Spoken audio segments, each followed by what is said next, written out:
Good day, I'm Stephen McHugh, and this is your JIS News for Tuesday, January 24, 2023. The Financial Investigations Division, FID, and the Fraud Squad have sought the assistance of the Federal Bureau of Investigation, FBI, and other international partners to probe the alleged multi-billion-dollar fraud at Stocks and Securities Limited, SSL.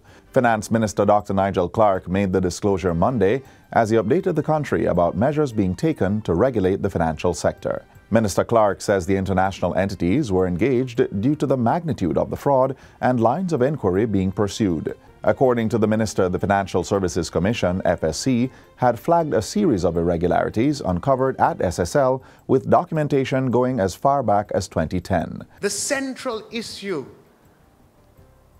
my fellow Jamaicans, is how did this fraud this alleged fraud go undetected for 13 years between 2010 and 2023, perhaps even longer. And it is a question that our government will ensure is answered.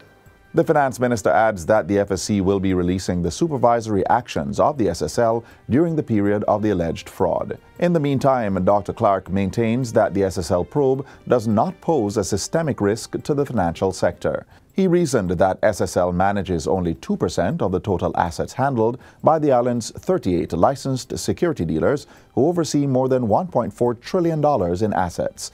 As such, he's reassuring the public that there's no need to panic. The financial sector is strong and well capitalized. The financial sector survived the global financial crisis. It survived 2 debt exchanges. It survived the COVID-19 economic shock, the inflation crisis, and it even managed to grow through all of this.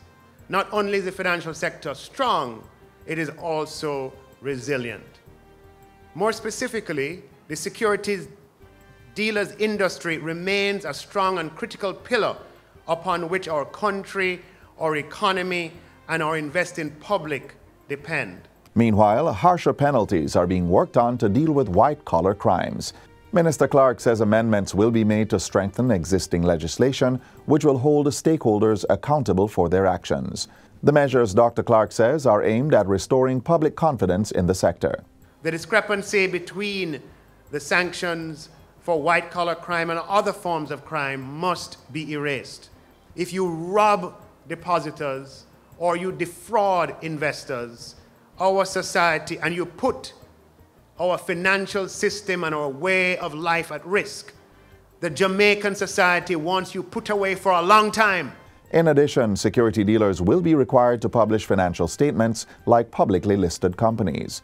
Regulations will also be tightened around connected partner transactions for securities dealers, insider trading, and front-running of clients in capital markets to ensure penalties and sanctions are severe and dissuasive. The government is also seeking to introduce fixed penalties where companies will be fined for breaches.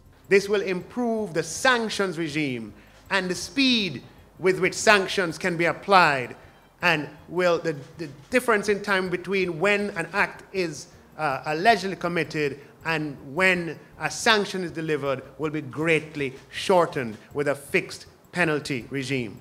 Still on finance, the Bank of Jamaica BOJ will assume oversight responsibility of the Financial Services Commission, FSC, for non-deposit-taking institutions. The BOJ already regulates deposit-taking financial institutions such as commercial banks. Finance Minister Dr. Nigel Clark says the FSC will be a separate regulator with responsibility for market conduct and consumer protection for the full spectrum of financial services. To facilitate these measures, amendments will be drafted for the required legislations, including the Financial Services Commissions Act, the Bank of Jamaica Act, among other legislation and governance reforms. Following that, a review of the organizational structure of the FSC and the BOJ will be done to form the new structure and staffing arrangements. Minister Clark says the reform is part of measures detailed in Jamaica's staff-level agreement, which was secured in December 2022. These include a special resolution regime law to strengthen the resolution of non-viable financial institutions while protecting financial stability and the public funds in line with fund staff recommendations. It also includes the establishment of supervision by the Financial Services Commission of financial conglomerates without deposit-taking institutions. And we've committed to September 2023 to have this done. And finally, the Financial Services Commission, FSC, has a new board of directors and an executive director. The Bank of Jamaica's Chief Credential Officer, Major Karan Burrell, will assume the post of FSC Executive Director. The Commission's board is now being chaired by Bank of Jamaica Governor Richard Biles. Other board members include Bank of Jamaica executives Wayne Robinson, Dr. J.D. Lewis, and George Roper. Meanwhile, Erwin Burton, Dennis Brown, Kenesha Davis, and Hillary Robinson have been retained. Another member is to be named later.